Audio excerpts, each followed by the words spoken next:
The waning sunlight cast long shadows across the dusty main street of Silverton, Colorado, as Catherine Ellis stumbled forward, clutching her twin babies to her chest, the weight of betrayal heavier than the small bundle of possessions slung over her shoulder.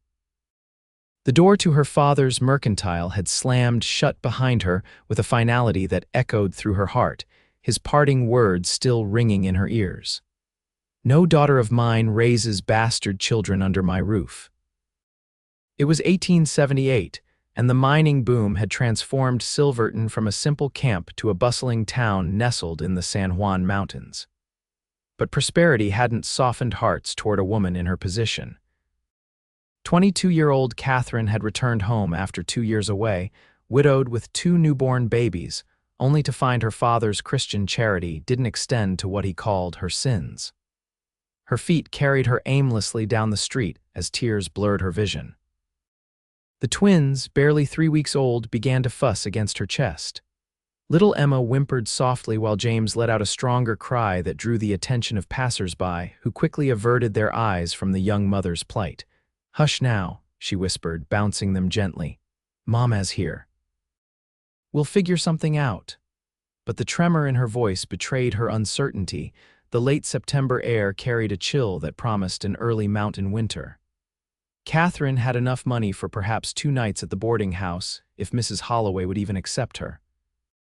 After that, she had nowhere to go. She settled onto a bench outside the general store, adjusting her shawl to shield the babies from curious eyes. The twins had finally quieted, having cried themselves to exhaustion. Catherine wiped away a tear with her sleeve, careful not to disturb them. "Excuse me, miss." A deep voice startled her. Catherine looked up to see a tall man standing before her. His clothes were trail-worn but clean denim pants, a faded blue shirt, and a weathered leather vest. A cowboy hat sat atop sun-bleached brown hair, and his face, though young, carried the weathered look of someone who worked outdoors. His eyes, a striking shade of amber, regarded her with unexpected kindness. "I couldn't help but notice you seemed to be in some trouble," he said, his voice softer now. Catherine straightened her back, pride rising despite her circumstances. "We're just resting a moment, sir." The man nodded, seemingly unconvinced. "Name's Yates Fletcher. I run the Silverbrook Ranch about 5 miles outside town," he gestured to the twins. "Those little ones look mighty new to this world." "They are," Catherine replied, unconsciously drawing them closer. 3 weeks yesterday."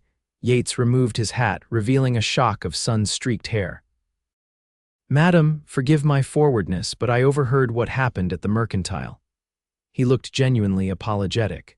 "This town talks faster than a telegraph wire." Heat rushed to Catherine's cheeks. Of course everyone would know by nightfall that Thomas Ellis had cast out his disgraced daughter. "I don't need pity," she said firmly. "Not offering any," he replied with equal conviction. "But winter comes early to these mountains, and those little ones need a warm place." He paused, seeming to measure his next words carefully. "My ranch has room for all of you, if you're needing somewhere to stay."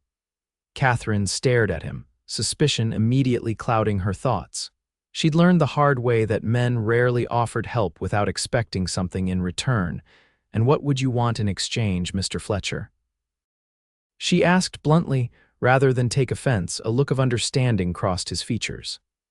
"Nothing improper, madam. I need help around the ranch. My housekeeper, Mrs. Caldwell, is getting on in years and could use an extra pair of hands. You'd have your own quarters in the main house, meals provided, and a small wage." The offer seemed too good to be true. "Why would you do this for strangers?" Yates shifted his weight, looking suddenly uncomfortable. "Let's just say I know what it's like to be without options." He nodded toward the babies. "Besides, my mother would haunt me from her grave if I left little ones and their mama out in the cold." Catherine weighed her limited choices.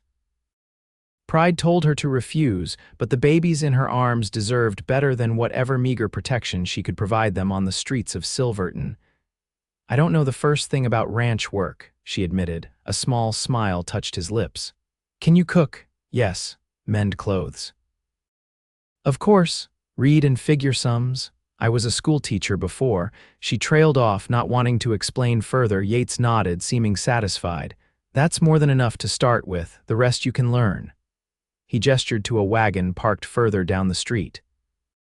I'm heading back once I finish my business in town. The offer stands if you want it. Catherine looked down at her sleeping children, their tiny faces peaceful despite the turmoil surrounding them. She thought of her father's harsh words, the closed door, the impossible task of finding work while caring for newborn twins. What choice did she really have? We accept your offer, Mr. Fletcher, she said, her voice steadier than she felt. Thank you. Call me Yates, he replied, settling his hat back on his head. I'll come find you here in about an hour if that suits. Catherine nodded, watching as he turned and walked toward the bank. Only when he was out of sight did she allow herself to exhale fully. What had she just agreed to? Going to a remote ranch with a man she'd just met could be trading one desperate situation for another, potentially worse one. But as James stirred against her chest, his tiny hand escaping the blanket to grasp at air, Catherine knew she had to take the chance. For them, she would risk anything. True to his word, Yates returned an hour later, his business in town completed.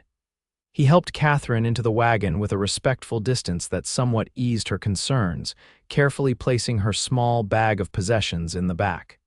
Mrs. Caldwell set up a cradle in your room, he mentioned as they pulled away from Silverton, the late afternoon sun casting golden light across the valley.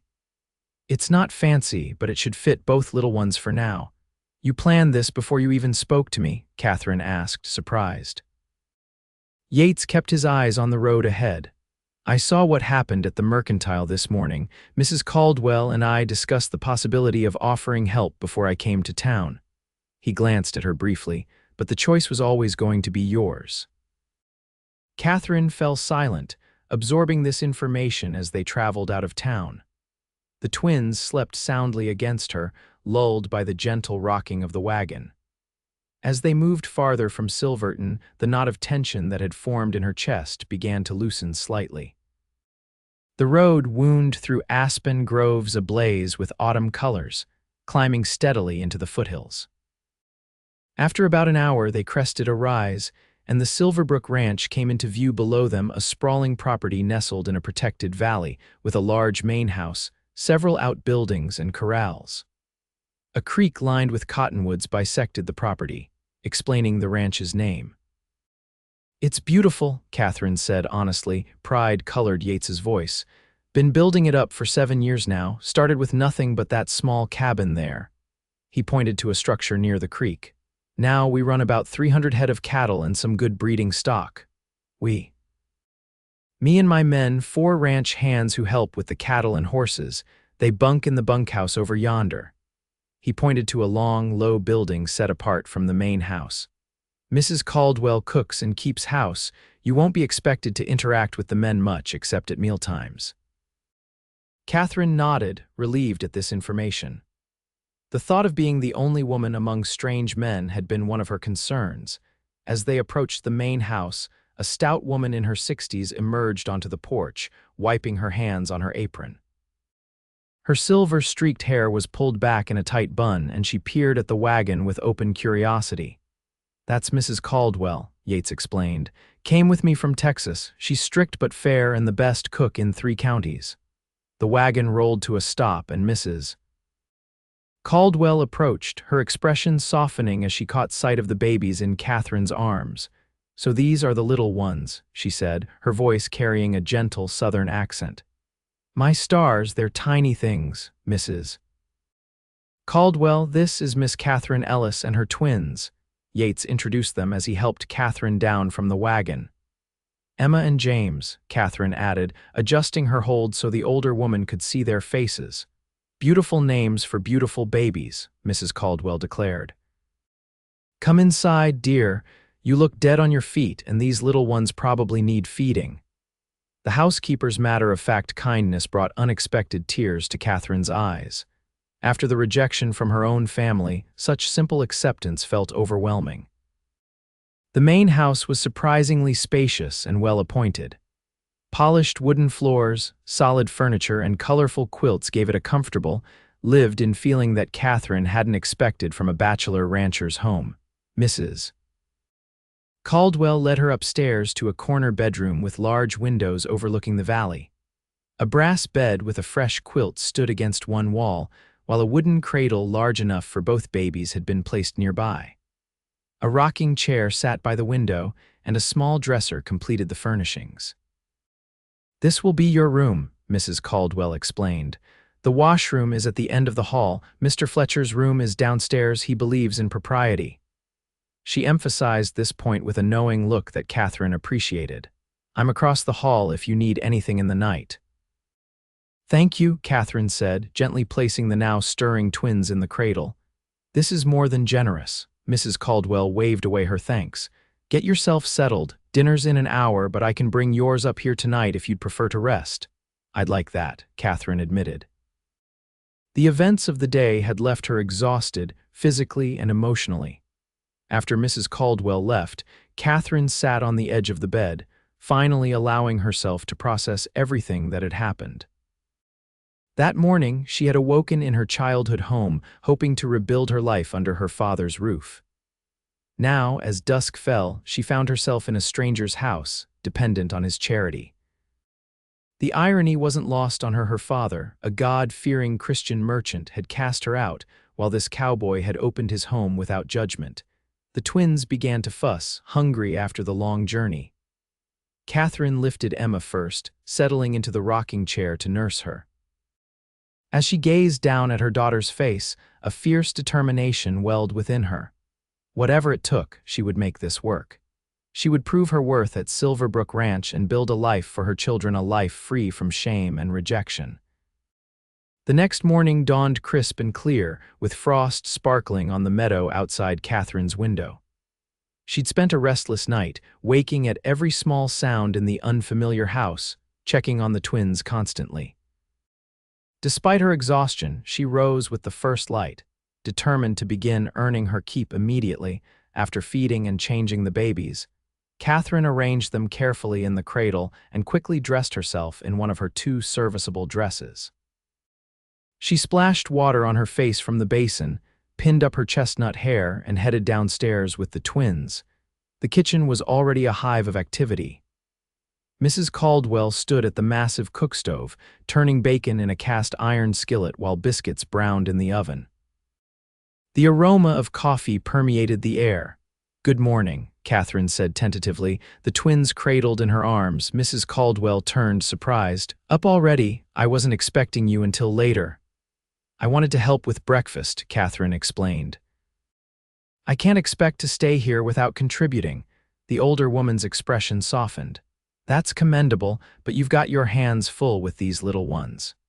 She nodded toward a wooden cradle in the corner of the kitchen, smaller than the one upstairs but big enough for both babies. "Mr. Fletcher brought that down this morning, said you might want to keep them close while you learn the routine." Catherine felt a rush of gratitude at the thoughtfulness of this gesture. She carefully placed the twins in the cradle, relieved to have her hands free. "Now, if you're determined to help, you can set the table," Mrs. Caldwell instructed. "The men eat at 6 sharp." Catherine quickly found the plates and utensils, setting the long kitchen table for 7 people.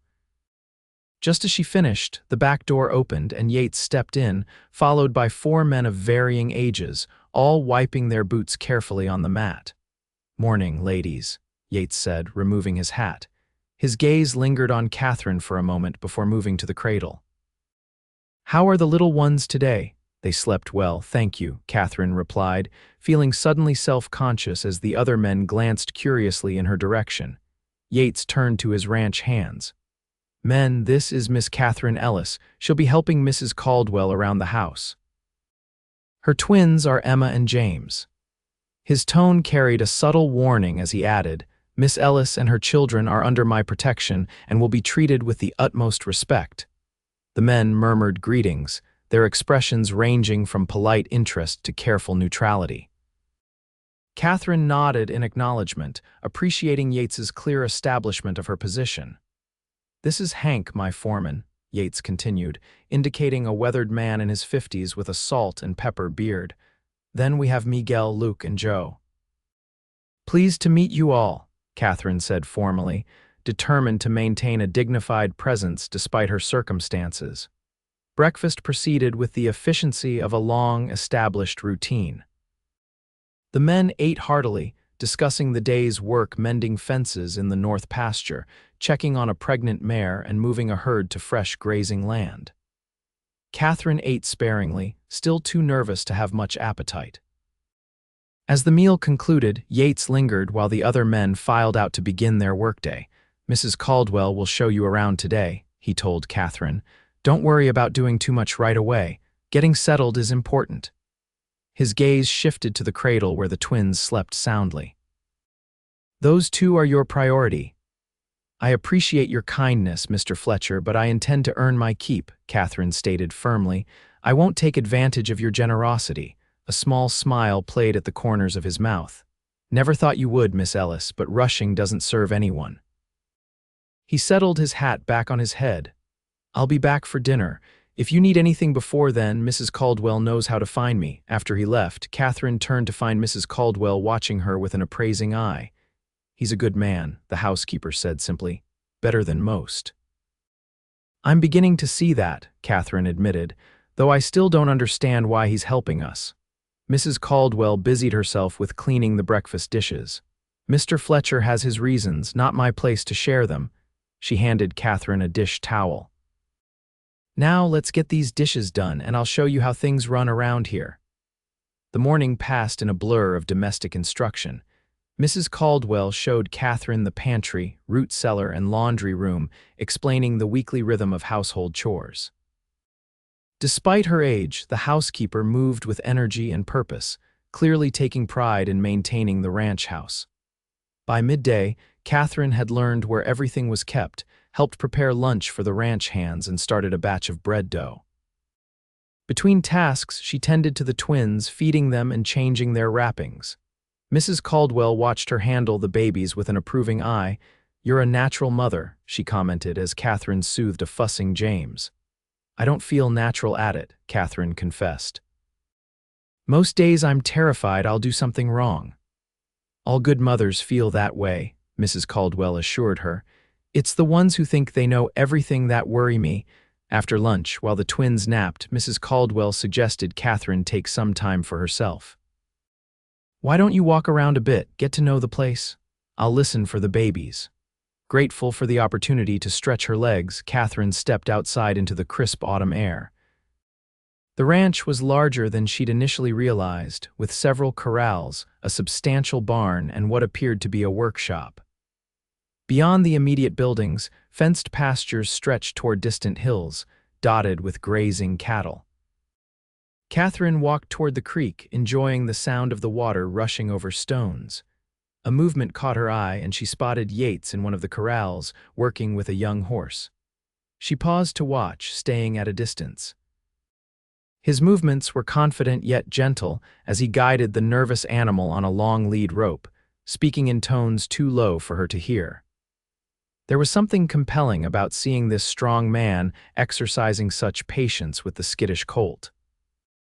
The horse suddenly reared, pulling against the rope, but Yates held firm, his voice remaining calm. Gradually the animal settled, and he rewarded it with a gentle stroke along its neck. "He has a way with the troubled ones." Catherine startled at Hank's voice beside her. She hadn't heard the foreman approach. "The horse seems very wild," she observed. "Was wilder when we found him," Hank replied. "Most would have given up on him, but not the boss." The foreman glanced at Catherine. "Mr. Fletcher believes everything deserves a chance to be more than its past or its circumstances." The pointed nature of his comment wasn't lost on Catherine. "You've worked for him long, since the beginning." "Came up from Texas with him when he was just a greenhorn with more dreams than sense." Hank chuckled at the memory. "Watched him build all this from nothing but hard work and stubbornness." Catherine's curiosity about her benefactor grew. "He must have been very young when he started." 21. Had nothing but a small inheritance from his grandfather and the clothes on his back. Hank nodded toward the corral. "Now he's got one of the most promising spreads in the county." Before Catherine could ask more questions, Emma's cry carried across the yard. "I should get back," she said, turning toward the house. Miss Ellis, Hank called after her. Catherine paused, looking back at the weathered foreman. The boss doesn't make offers lightly. If he invited you here, he had his reasons. Good ones. Catherine nodded, uncertain how to respond to this cryptic statement.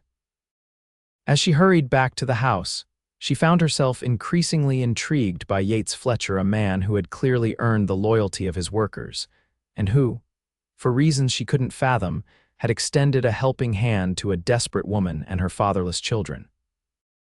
The twins were both awake and fussing when Catherine returned to the house. Mrs. Caldwell had Emma in her arms, bouncing her gently. "This little lady has quite the set of lungs," the housekeeper remarked, handing the baby to Catherine.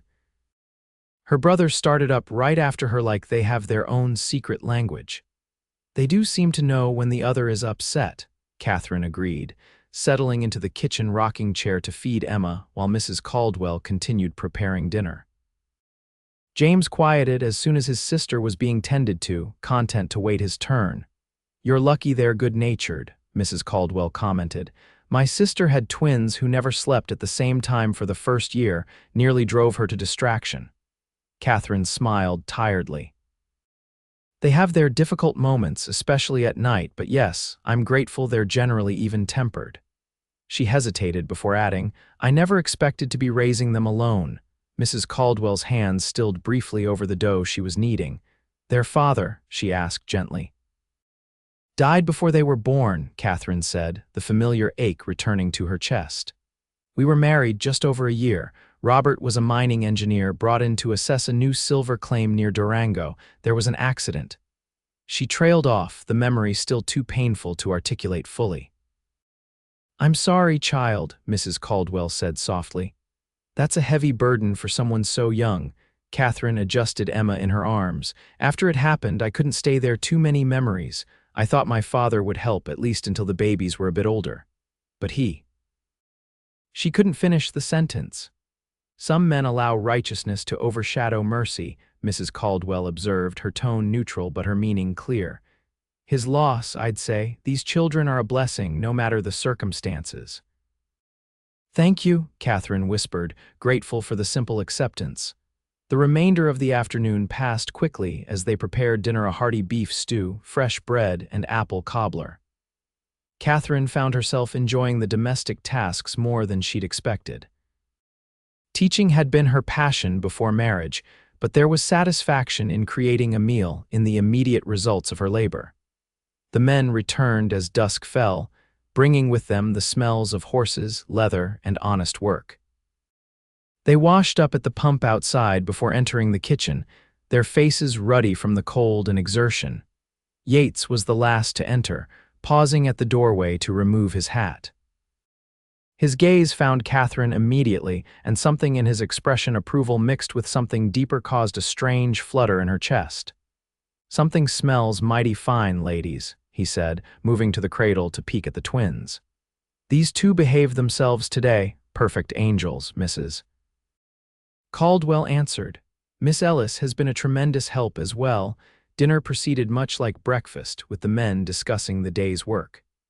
Catherine found herself drawn into the conversation when Miguel mentioned a problem with the figures in their cattle ledger. "The numbers from the summer grazing don't match what we counted coming back," the young Mexican ranch hand explained. "We're off by about 15 head, but I can't figure where the mistake is." "Miss Ellis was a school teacher," Yates said unexpectedly. "Maybe she could take a look at the books." All eyes turned to Catherine, who felt a blush rising in her cheeks. "I'd be happy to help if I can," she offered. "Appreciate that," Miguel said with a genuine smile. "Numbers make my head spin after a while." As the meal concluded, Catherine felt a small sense of belonging beginning to form. The ranch had its own rhythm, its own family of sorts, and perhaps there could be a place within it for her and the twins. Later that evening, after the babies were fed and settled for the night, Catherine descended the stairs, drawn by the soft light still emanating from the study. She found Yates at his desk, poring over papers by lamplight. "May I disturb you for a moment?" she asked from the doorway. He looked up, immediately setting aside his work. "Of course, please come in." Catherine entered the book-lined room, noticing the comfortable leather chairs and the large map of Colorado territory on one wall, with the ranch's boundaries carefully marked. "I wanted to thank you properly," she said, remaining standing despite his gesture toward a chair. "What you've done for us, there aren't adequate words." Yates leaned back in his chair, his expression thoughtful. "No thanks needed, Miss Ellis. I have the space and the means. It would be wrong not to help when I can." "Nevertheless, most men wouldn't have bothered," she persisted. "I'm curious why you did." A shadow seemed to pass over his features. "Let's just say I understand what it means to be alone in the world with nowhere to turn." Catherine sensed there was much more to the story, but his tone didn't invite further questions. Instead, she changed the subject. "I was wondering if I might see those ledgers Miguel mentioned. If I'm to help with the accounts, I should familiarize myself with your system." "Now," Yates seemed surprised by her eagerness. "The twins are asleep and I'm not tired yet," she explained. "Besides, I've always enjoyed figures. Numbers make sense, they either add up or they don't." A slow smile spread across his face, revealing a dimple in his left cheek that Catherine hadn't noticed before. "Unlike people," he suggested. "Exactly unlike people," she agreed, returning his smile hesitantly. Yates retrieved a leather-bound ledger from a shelf and cleared a space at the corner of his desk. "You can sit here," he offered, pulling up a second chair.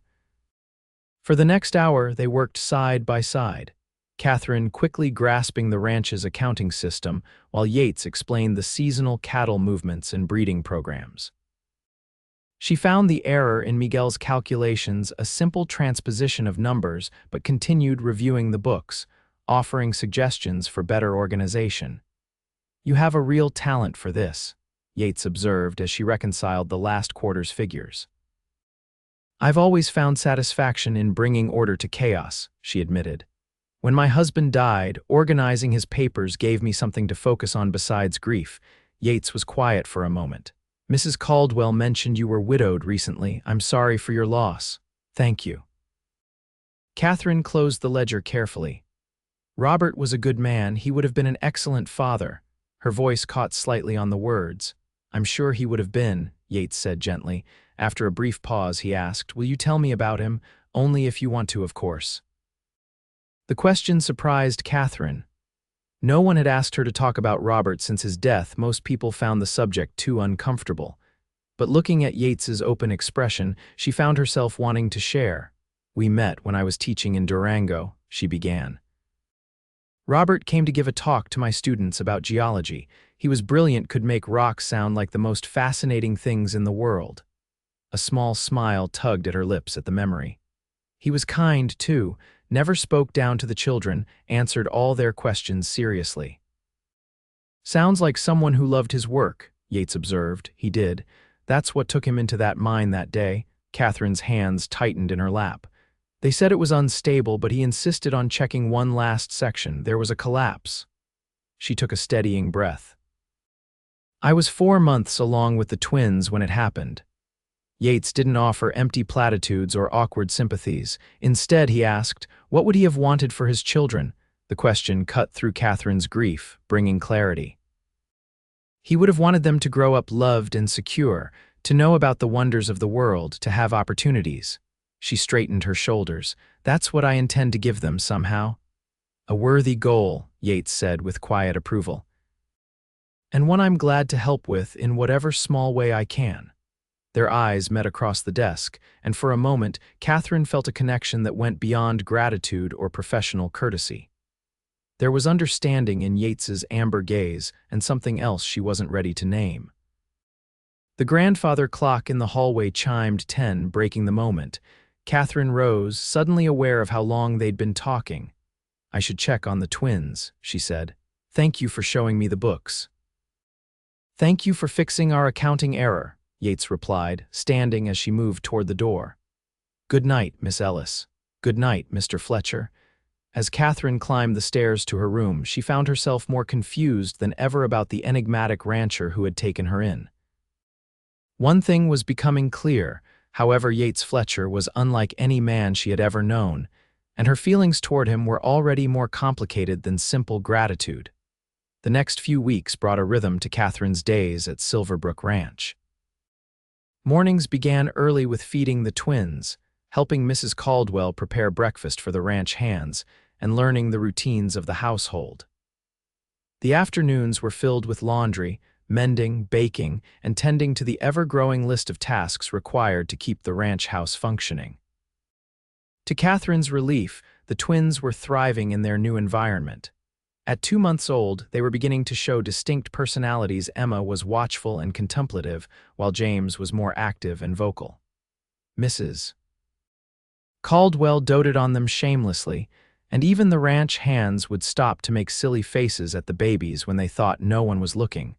October gave way to November, bringing shorter days and the first significant snowfall.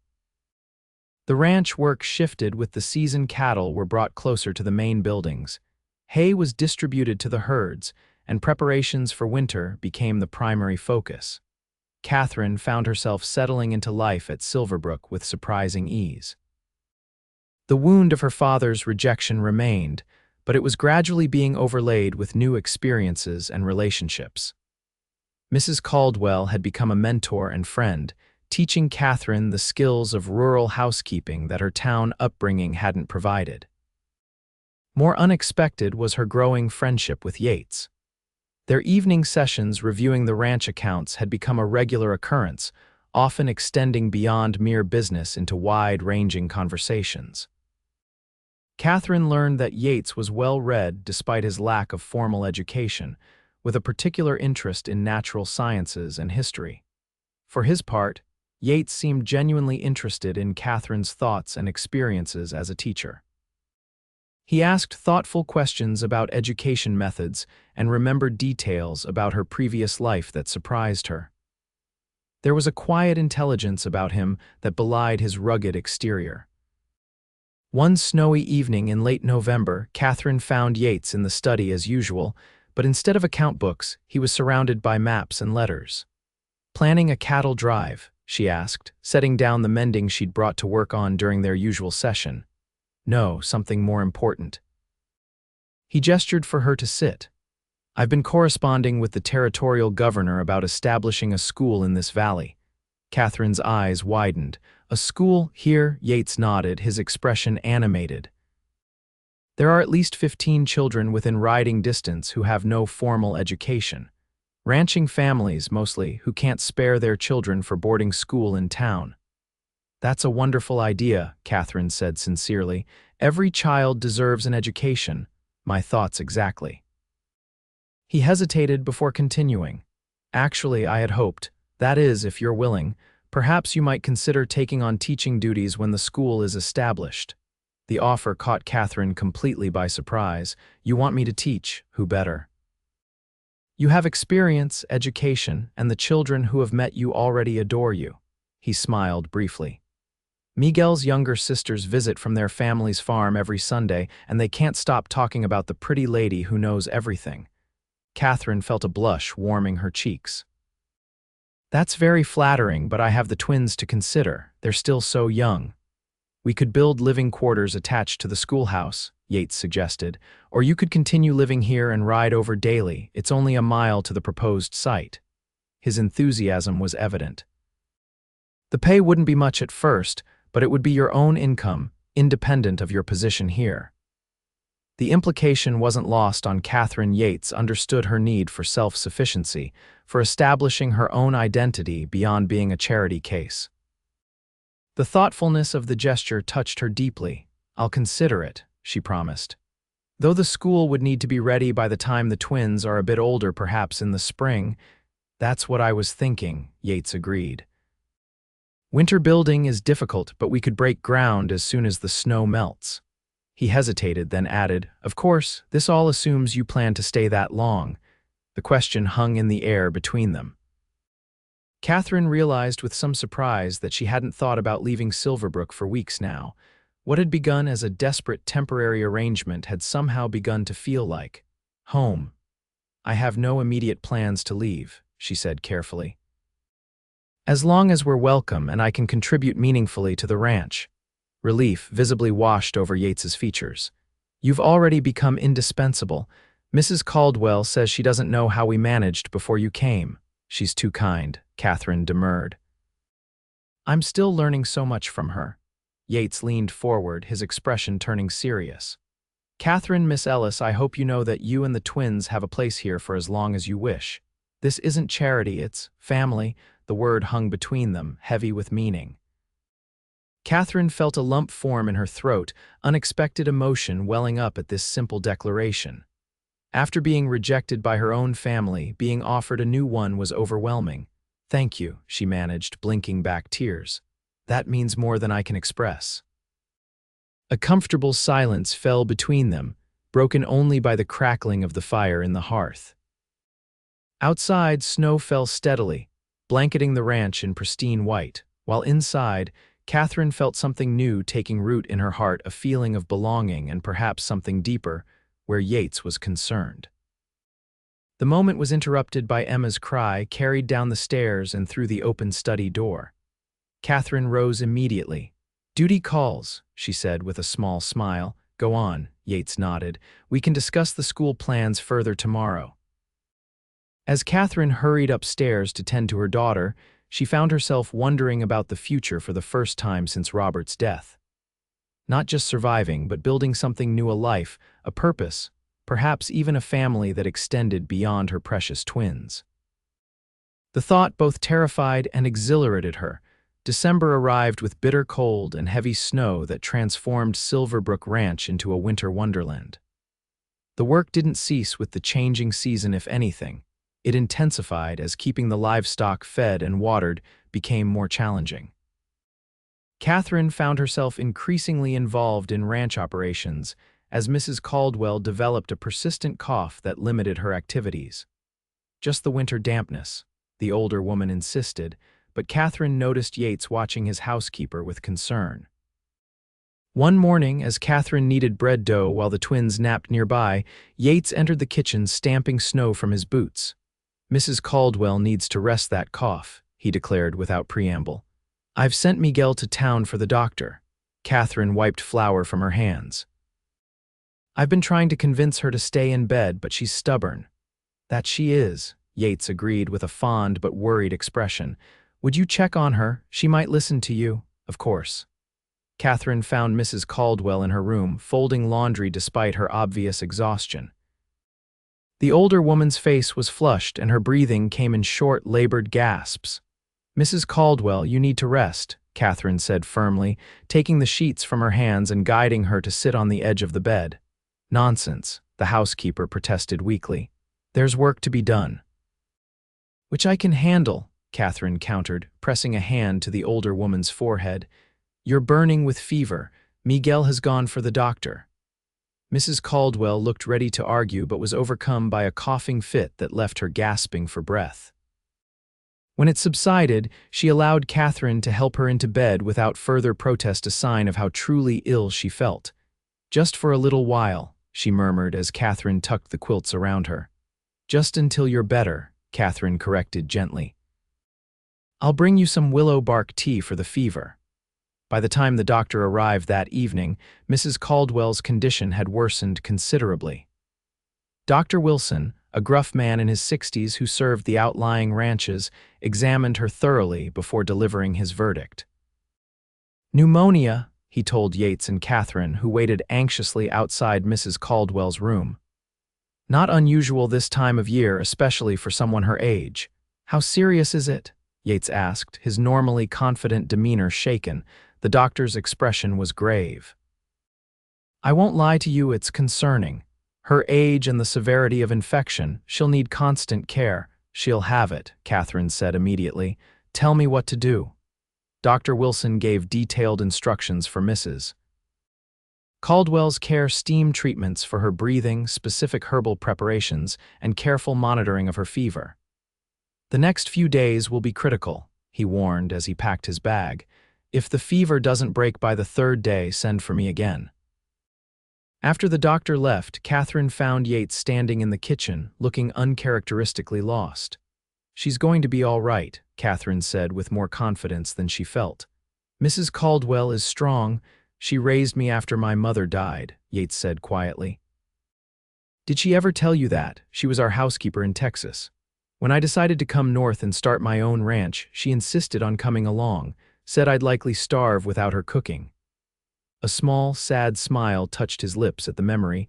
Catherine reached out impulsively to touch his arm. Then she knows how stubborn you are, and she'll be just as stubborn about getting well. Yates covered her hand with his own, the brief contact sending an unexpected warmth through Catherine. Thank you, he said simply, for being here, for taking care of her, for everything.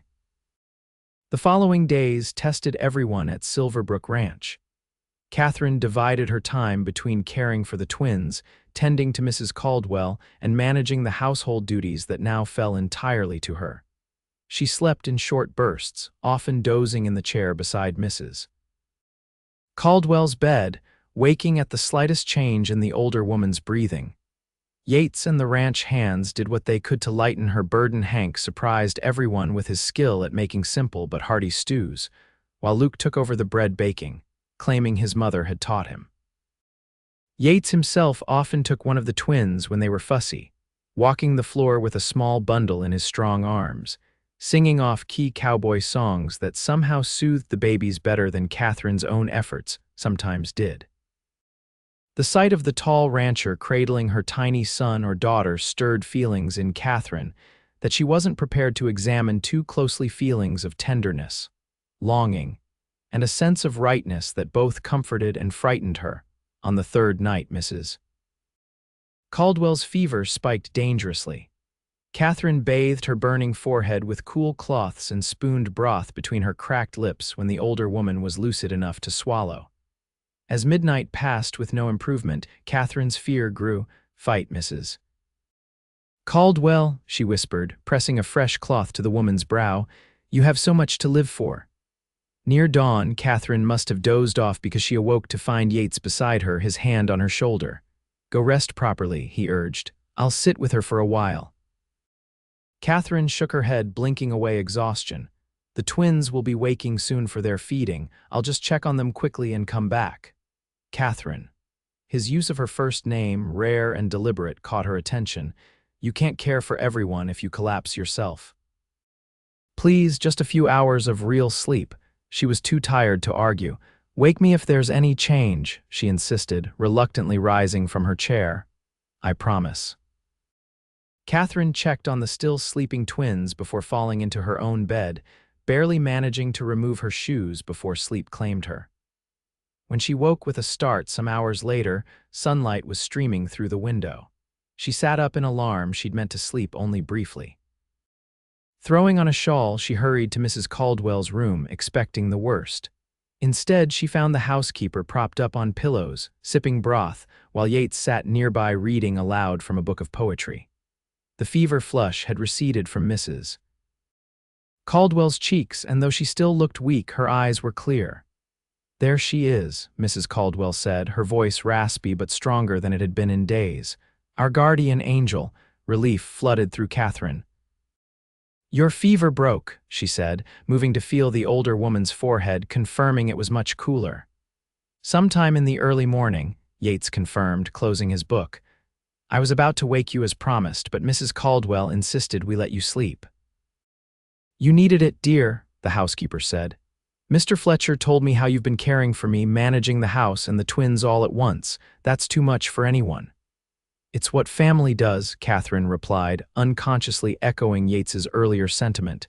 Their eyes met over Mrs. Caldwell's bed, a moment of understanding passing between them. Well, I'm on the mend now, Mrs. Caldwell declared, though her voice still carried the weakness of illness. Another day or two of rest and I'll be back to my duties. Another week at least, Yates corrected firmly. Doctor's orders. The housekeeper looked ready to protest, but Catherine intervened. Mrs. Caldwell, you've taught me enough that I can manage until you're fully recovered. Please don't rush and risk a relapse. Listen to her, Yates added. Catherine has kept this household running smoothly through everything. We're in good hands. The use of her first name again, spoken with such natural ease, brought a flush to Catherine's cheeks that had nothing to do with the warmth of the room. Well, when you put it that way, I suppose a few more days of rest wouldn't hurt, Mrs. Caldwell conceded, her sharp eyes missing nothing as she glanced between Catherine and Yates. As Catherine went about her duties that day feeding the twins, preparing meals, and checking periodically on Mrs. Caldwell, she found herself reflecting on how thoroughly her life had changed in just 2 months. She had arrived at Silverbrook desperate and alone, with nowhere to turn. Now she was an integral part of this household, caring for others, contributing meaningfully, and beginning to heal from her losses. And then there was Yates, the man who had offered sanctuary when she needed it most, who treated her with unfailing respect, who looked at her in a way that increasingly made her heart beat faster. Catherine wasn't naive. She recognized the growing attraction between them. But was she ready to open her heart again? Did she dare risk it when her wounds were still so fresh? As Christmas approached, these questions lingered in Catherine's mind, accompanied by both hope and uncertainty about what the future might hold. The December days grew shorter as Christmas approached, but activity at Silverbrook Ranch intensified. With Mrs. Caldwell recovered enough to direct operations from a chair in the kitchen, Catherine found herself immersed in holiday preparations, baking spiced cookies and fruit cakes, making candles, and helping the ranch hands gather pine boughs to decorate the main house. The twins, now nearly 3 months old, were growing rapidly. James could hold his head up during his tummy time on a blanket by the fire, while Emma had discovered her hands and spent hours staring at them in fascination. Their personalities continued to develop. James was bolder, more demanding of attention, while Emma observed the world with quiet intensity before reacting. One afternoon, as Catherine sat in the kitchen mending one of Yates's shirts while the twins napped, Mrs. Caldwell broached a subject that had been hovering unspoken between them. "Mr. Fletcher seems mighty taken with those babies," the older woman observed casually, her hands busy with a batch of gingerbread dough. "And with their mother, if I'm not mistaken." Catherine's needle stilled. "Mrs. Caldwell, now, don't get flustered," the housekeeper continued. "I've known that boy since he was knee-high to a grasshopper. I can read him like one of his books." She glanced at Catherine. "The question is, how do you feel about him?" Catherine set the mending in her lap, considering her response carefully. "Mr. Fletcher has been extremely kind to us. I'm grateful beyond words for his generosity." "Gratitude is one thing, feelings are another," Mrs. Caldwell said shrewdly. "And I've seen the way you look at him when you think no one's watching." A blush warmed Catherine's cheeks. "It's complicated," she admitted. "Robert's been gone less than a year. Sometimes I feel disloyal for even considering another attachment." Mrs. Caldwell's expression softened. "Loving again doesn't dishonor what you had with your husband, child. The heart expands, it doesn't replace." "Even if that's true, there are other considerations," Catherine pointed out. "I'm dependent on Mr. Fletcher for our livelihood, our home. That creates an imbalance." "Which is precisely why he hasn't spoken of his feelings," Mrs. Caldwell nodded. "Yates would never want you to feel obligated or pressured." She dusted flour from her hands. "But consider this, you've brought life back to this house. Before you came, he was all work and responsibility, building this ranch like it could fill the empty spaces in his heart." Catherine thought about this as she resumed her mending. It was true that Yates worked harder than any man she'd ever known, often from before dawn until after dusk. But she'd noticed changes in the past weeks. He lingered longer at meals, spent evenings by the fire instead of in his study, and found reasons to be wherever the twins were, watching them with undisguised fascination. "I care for him," Catherine finally admitted aloud. "More than I expected to. But I'm afraid, Mrs. Caldwell, afraid of being hurt again, afraid of making a mistake that affects not just me but my children." "Fear is natural," the older woman said gently, "but don't let it rob you of joy, my dear. Life offers precious few chances at happiness. Sometimes we need the courage to reach for them." Their conversation was interrupted by Yates himself, entering the kitchen with an armful of pine boughs. "Ladies," he greeted them, stomping snow from his boots. "The men have found a perfect Christmas tree. We'll bring it in this evening if that suits." "Wonderful," Mrs. Caldwell approved. "We'll have decorating to do tomorrow." Catherine watched as Yates carefully set down the fragrant branches, his movements economical and graceful despite his size. When he turned, catching her gaze, his smile transformed his weather-worn face, crinkling the corners of his amber eyes. Something fluttered in Catherine's chest, not just attraction, but a deeper warmth of affection and admiration. Perhaps Mrs. Caldwell was right. Perhaps it was time to trust her heart again. Christmas Eve at Silverbrook Ranch brought a festive atmosphere that Catherine hadn't expected on a working cattle ranch. The main house was transformed with evergreen boughs, red ribbons, and candles in every window. The tree in the parlor, a magnificent blue spruce, was decorated with handmade ornaments, strings of cranberries, and small candles that would be lit briefly on Christmas morning. Snow had been falling steadily all day, creating a picture-perfect blanket of white across the ranch. As dusk approached, Catherine dressed the twins in special outfits she'd sewn from scraps of fine fabric Mrs. Caldwell had found in an old trunk, a tiny dress with embroidered flowers for Emma, and a small suit with a vest for James. "Don't you two look grand, Mrs. Caldwell approved as Catherine brought the babies downstairs. The housekeeper herself was dressed in her Sunday best, with a cameo brooch pinned to her high collar. "You look lovely as well," Catherine told her sincerely. "Is that new?" She nodded toward the brooch, a slight blush-colored Mrs.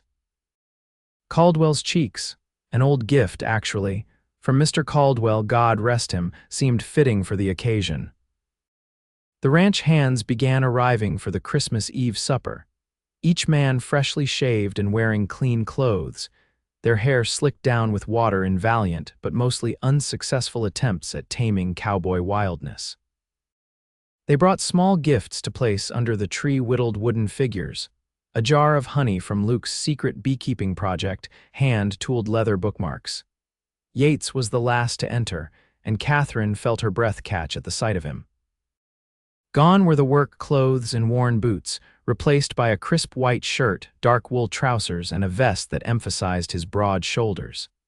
His sun-bleached hair was combed neatly, and he'd trimmed his beard. He looked like a different man, still rugged, but with an unexpected elegance. His eyes found hers immediately across the room, and the warmth in his gaze sent a pleasant shiver through her. As he approached, Catherine became acutely aware of her own appearance. She'd worn her best dress, a deep green wool with velvet trim that she'd altered to fit her post-pregnancy figure, and had arranged her chestnut hair in a style more elaborate than her usual practical bun. "You look beautiful," Yates said quietly when he reached her side, his voice pitched for her ears alone. "And these little ones are quite dapper." He touched James's tiny sleeve with gentle fingers. "Thank you," Catherine replied, feeling a blush warm her cheeks. "You clean up rather well yourself, Mr. Fletcher," a smile tugged at his lips. "I think perhaps on Christmas Eve you might call me Yates." "Yates," she repeated, the simple use of his first name feeling surprisingly intimate.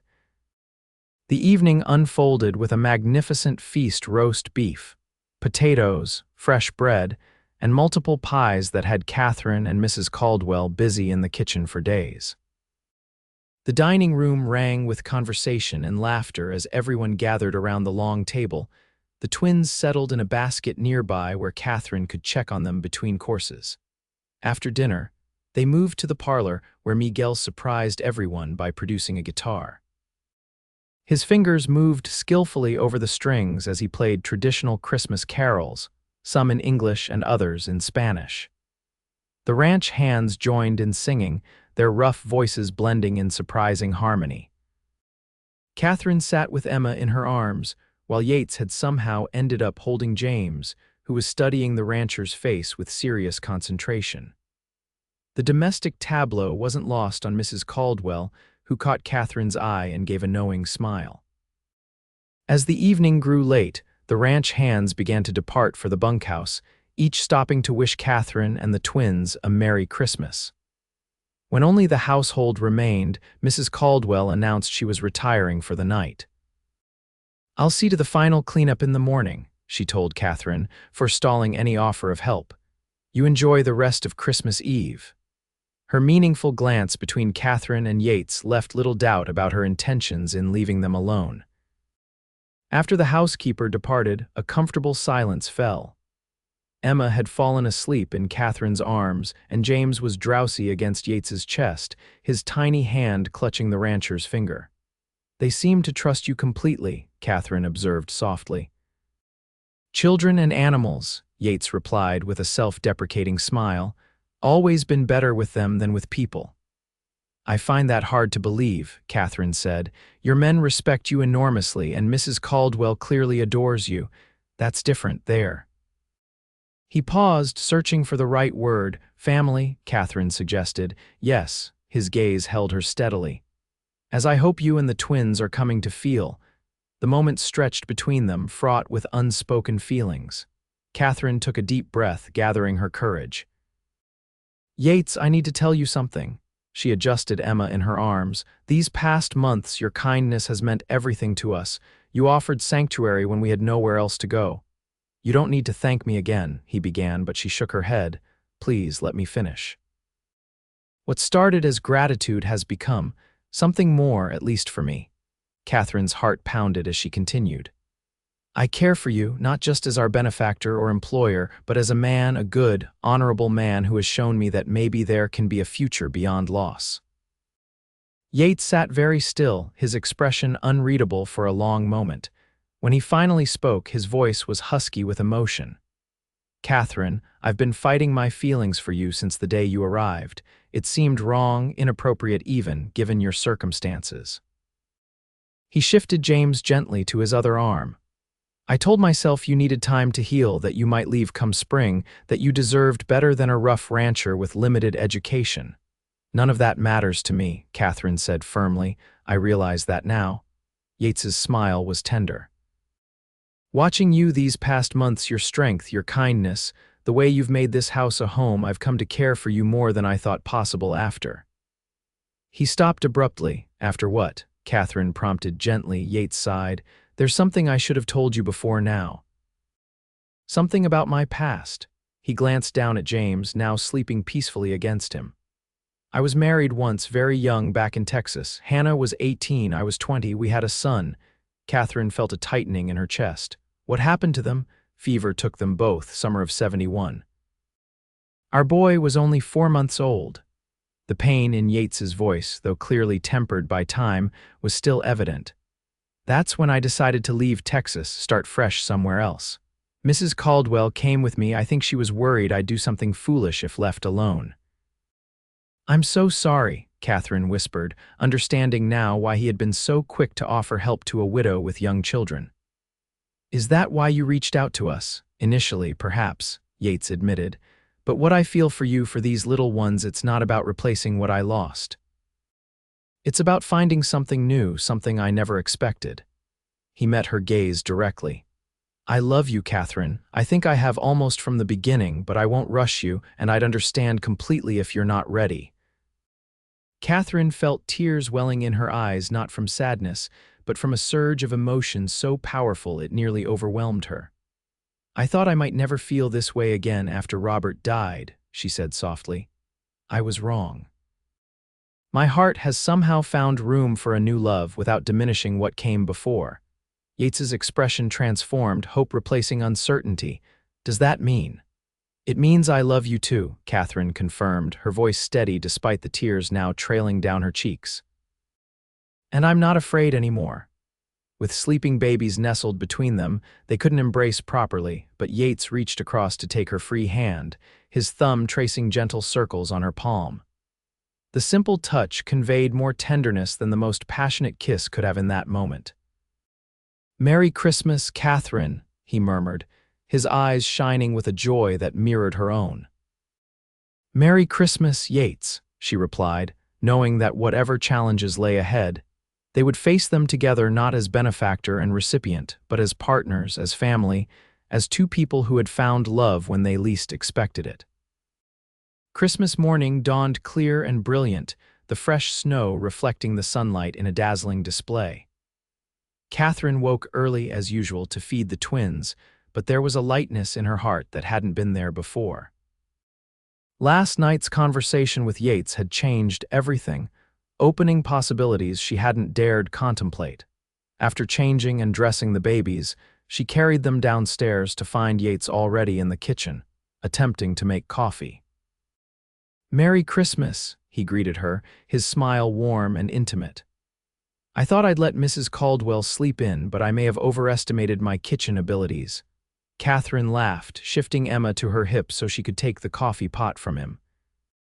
"Perhaps start with something simpler. Can you hold James while I fix this?" The exchange of baby for coffee pot felt remarkably natural, as if they had been sharing such domestic moments for years rather than days.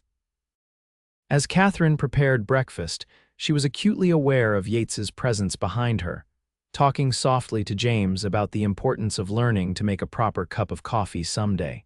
Mrs. Caldwell joined them soon after, her knowing smile indicating she'd correctly guessed the changed nature of their relationship.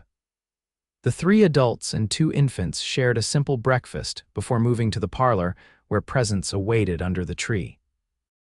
"You first," Yates insisted, handing Catherine a small package wrapped in brown paper and tied with string. Inside, she found a delicate silver locket on a fine chain. When opened, it revealed a tiny compartment lined with velvet. "For miniatures of the twins, when we can get a photographer here in the spring," Yates explained. "It's beautiful," Catherine said, genuinely touched by the thoughtfulness of the gift. "Would you?" She held out the necklace, turning so he could fasten it around her neck. The brush of his fingers against her skin sent a pleasant shiver down her spine. When she turned back to face him, his expression was tender. "Now you," she said, retrieving a package from beneath the tree. "It's not much." Yates unwrapped the gift carefully to reveal a leather-bound journal with his initials stamped on the cover. "I noticed your old one is nearly full," Catherine explained, "and Mrs. Caldwell helped me find the leather in town." "It's perfect," he assured her, running his fingers over the smooth cover. "Thank you." Mrs. Caldwell received a hand-knitted shawl from Catherine and a carved wooden music box from Yates. Her gift to them was a beautiful quilt she had been secretly working on for weeks, meant for the twins. She explained, though the knowing look she gave the couple suggested she anticipated the family might grow in the future. The ranch hands arrived mid-morning, bearing more modest gifts and receiving hand-knitted scarves and fresh-baked treats in return. The day passed in a haze of good food, conversation, and the simple joy of being surrounded by people who cared for one another. As evening approached and the twins napped upstairs, Yates found Catherine alone in the kitchen, putting away the last of the dishes. "Walk with me," he suggested, holding out her shawl. "Just around the yard, the sunset is beautiful on the snow." They stepped outside into the crisp winter air, the snow crunching beneath their boots. The sun was indeed setting in spectacular fashion, painting the white landscape in shades of pink and gold. "I've been thinking," Yates said as they walked, his breath forming clouds in the cold air. "About the future?" "Oh," Catherine's heart quickened its pace. "Yes," he stopped walking, turning to face her fully. "I know this may seem sudden given our conversation just last night, but I've known my feelings for some time." He took her gloved hands in his. "Catherine, I love you. I love Emma and James as if they were my own. I want to build a life with you, all of you, if you'll have me." Though she had begun to hope for this, hearing the words spoken aloud still took Catherine's breath away. "Are you proposing, Yates Fletcher?" "I am," he confirmed, a smile tugging at his lips despite the seriousness of the moment. "Though I realize it's not very romantic, standing in the snow without a proper ring." Catherine squeezed his hands. "When you offered us shelter that day in Silverton, it was the most romantic gesture I'd ever experienced, though I didn't recognize it as such then." "Is that a yes?" Hope blazed in Yates's eyes. "It's a yes," Catherine confirmed. "I love you, and I want nothing more than to build a family with you." Yates's smile was radiant as he pulled her into his arms. This time, with no babies between them, he could finally kiss her properly, a tender, reverent kiss that quickly deepened into something more passionate as Catherine responded eagerly. When they finally broke apart, both breathless, Yates rested his forehead against hers. "I never thought I'd find this again," he murmured. "Nor I," Catherine agreed. "It feels like a miracle." "One I don't intend to waste," Yates vowed. "We'll be married as soon as you're ready. The school will be built by spring. This ranch will thrive and our family with it." Catherine smiled up at him, her heart full to bursting. "Our family," she repeated, savoring the words. "Emma and James will grow up loved and secure, just as Robert would have wanted. And perhaps in time they might have brothers or sisters to grow up alongside them." Yates suggested cautiously. The thought warmed Catherine from within. "I'd like that very much," she admitted. "A house full of children, laughter, love, everything I feared was lost forever when Robert died." Yates kissed her again, sealing their understanding. As they walked back toward the house, arms around each other, Catherine marveled at the journey that had brought her here. Just 3 months ago, she had stood on a street in Silverton, cast out and desperate, with newborn twins in her arms and an uncertain future before her. Now she was walking toward a home filled with love, toward a future bright with promise. The twins would have a father who already adored them, a community that accepted them, and opportunities that would have been impossible had Catherine's original plans not been so thoroughly appended. Sometimes, she realized, what seems like the end of everything is merely the beginning of something even more beautiful. Spring came early to the San Juan Mountains that year, melting the snow and bringing a riot of wildflowers to the meadows surrounding Silverbrook Ranch. With the warmer weather came changes both large and small to Catherine's life. The most significant change occurred on a perfect April morning, when Catherine Ellis became Catherine Fletcher in a ceremony performed in the newly completed schoolhouse. The simple wooden structure stood proudly on the edge of Silverbrook property, within easy riding distance of several neighboring ranches. The wedding was a community affair, with ranching families from throughout the valley attending, along with a few surprising guests including Catherine's younger sister Margaret, who had defied their father to travel from Silverton for the occasion. "He's wrong about you," Margaret had whispered fiercely as she embraced Catherine. "I've always known it, but didn't have the courage to say so until now." The reconnection with her sister had been unexpected but deeply healing for Catherine. Though their father remained unyielding in his judgment, the knowledge that she hadn't lost her entire family helped close a painful chapter in her life. The twins, now 7 months old, were the stars of the wedding celebration, passed from admiring guest to admiring guest in their matching outfits. Emma, serious and watchful as always, observed the proceedings with regal dignity, while James charmed everyone with his ready smile and energetic kicks. Yates had legally adopted them the week before the wedding, ensuring they would carry his name and be entitled to his protection in every way that mattered. The moment when he signed the documents, formally becoming their father, had moved Catherine to tears. "They're ours now, both of us, forever," he had said, his own eyes suspiciously bright. The school officially opened 2 weeks after the wedding, with Catherine teaching 15 students ranging in age from 6 to 16. The challenges of managing such a diverse group were considerable, but she found herself thriving in the role, rediscovering her passion for education. Mrs. Caldwell, fully recovered from her winter illness, took charge of the twins during Catherine's teaching hours, though she insisted it was a joy rather than a burden. "These little ones keep me young," she declared, bouncing James on her knee while Emma explored a basket of spools and ribbons at her feet. Life settled into a new rhythm. Mornings began with family breakfast before Catherine headed to the schoolhouse, while Yates directed the ranch operations. Afternoons found Catherine back at the main house, spending time with the twins before helping with dinner preparations. Evenings were for family stories by the fire, planning for the ranch's future, and after the twins and Mrs. Caldwell were asleep, precious time alone for the newlyweds to nurture their still blossoming relationship.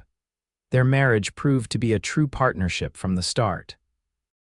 Yates consulted Catherine on ranch decisions, valuing her practical intelligence and different perspective, while she sought his input on school matters, appreciating his innate understanding of the community's needs.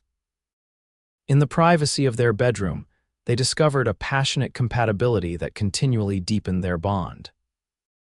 Catherine had feared she might compare intimacy with Yates to her first marriage, but found instead that each relationship was uniquely precious, different, but equally meaningful in its own way. As summer approached, bringing the busiest season on the ranch, Catherine made a discovery that would change their family once again. She was expecting a child, due to arrive in late December. She told Yates one evening as they sat on the porch watching the sunset, the twins already asleep upstairs. His reaction was everything she could have hoped for, joy mingled with tender concern for her well-being. "A Christmas baby," he marveled, his hand gentle on her still flat stomach. "Emma and James will be wonderful older siblings." "They'll be barely 15 months old when this one arrives," Catherine pointed out with a mixture of amusement and trepidation. "3 children under 2 years old, we may need to hire help." Yates chuckled, pulling her closer. "Whatever you need, it's yours, though I suspect Mrs.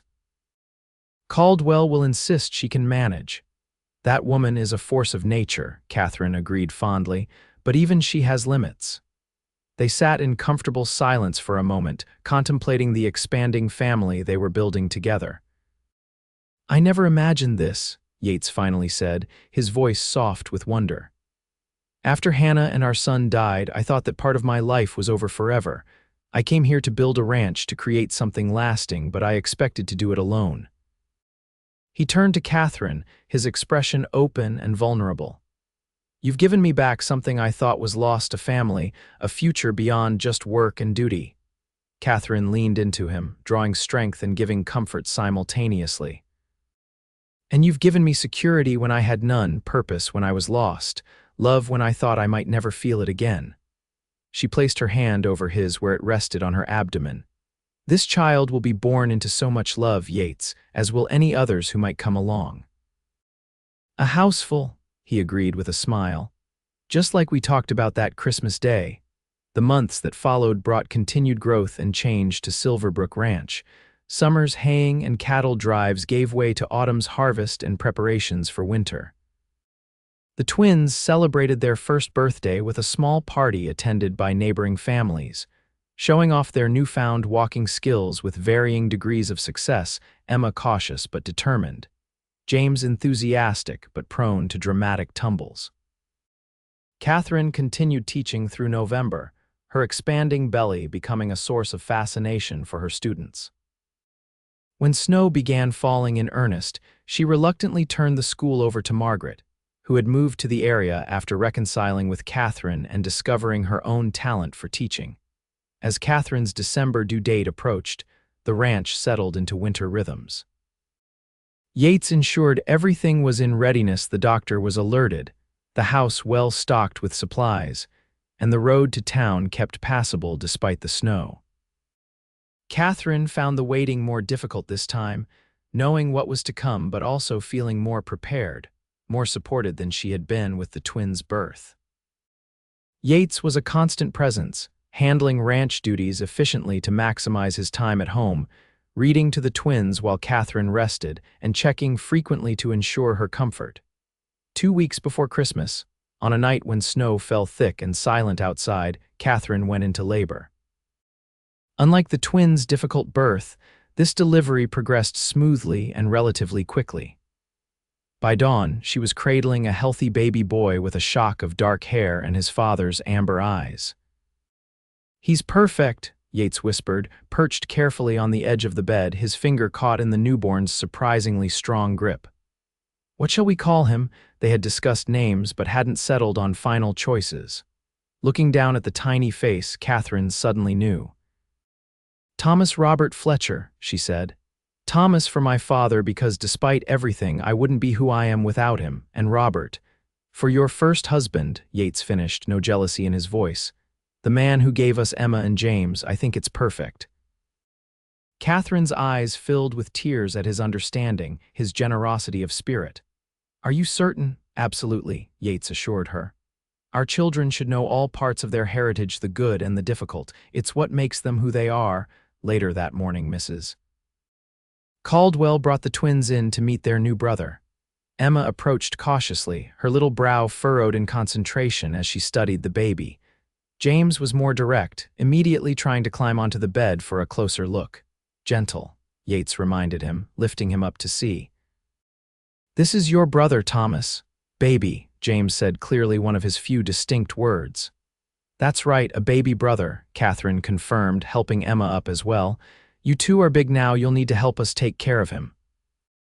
Emma reached out one small finger to touch Thomas's cheek, her expression solemn. Then, to everyone's surprise, she smiled a rare, brilliant smile that transformed her serious little face. Baby, she echoed her brother with perfect clarity. As Catherine looked at the tableau around her Yates with his arm supporting the twins, Mrs. Caldwell beaming from the doorway, the newborn contentedly nursing at her breast, she felt a completeness that transcended mere happiness. This was joy in its purest form, born of love and trial, of endings and beginnings. Christmas that year was a quiet, intimate celebration. With a 2-week-old infant and 2 active toddlers, elaborate festivities were impossible. But the simple gathering in the warmth of their home felt perfect to Catherine. The ranch hands visited briefly, bearing small gifts for all 3 children, their rough cowboy exteriors softening visibly in the presence of the newest Fletcher. As twilight fell and the children slept the twins in their beds, Thomas in his cradle nearby, Catherine and Yates found a rare moment alone by the fire.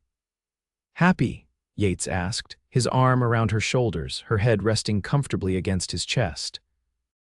More than I ever thought possible, Catherine answered truthfully. Sometimes I can hardly believe how much has changed in a single year. When I saw you on that bench in Silverton, twins in your arms and nowhere to go, I never imagined we'd be here now, Yates admitted. I just knew I couldn't leave you there. Catherine tilted her face up to meet his gaze. My father always preached about Christian charity, but it was a stranger, a cowboy with a ranch in the mountains, who truly embodied it. Not charity, Yates corrected gently. Even then, though I didn't fully understand it, I think I was already falling in love with your courage, your dignity in the face of adversity. And I was too proud and scared to recognize that my heart was already responding to your kindness, Catherine added. We've come a long way from my ranch has room for all of you. Yates smiled, the firelight catching the gold flecks in his eyes. The offer still stands, though room for all of you and any others who might come along in the years ahead. I'll hold you to that, Catherine teased. Especially if we continue expanding the family at this rate. Nothing would make me happier, Yates assured her, leaning down to kiss her softly. This ranch was always meant for a family, now it finally has one. As night settled over Silverbrook Ranch, snow falling gently outside the windows and firelight casting golden patterns across the room, Catherine felt the beautiful symmetry of her journey. She had arrived desperate and alone, cast out with twins in her arms and an uncertain future. She had found not just shelter, but love, not just survival, but flourishing. The circle was complete, yet ever expanding like the rings of a stone dropped in still water, like the branches of a family tree reaching toward the sky, like the boundless capacity of the human heart to heal, to hope, and to love again.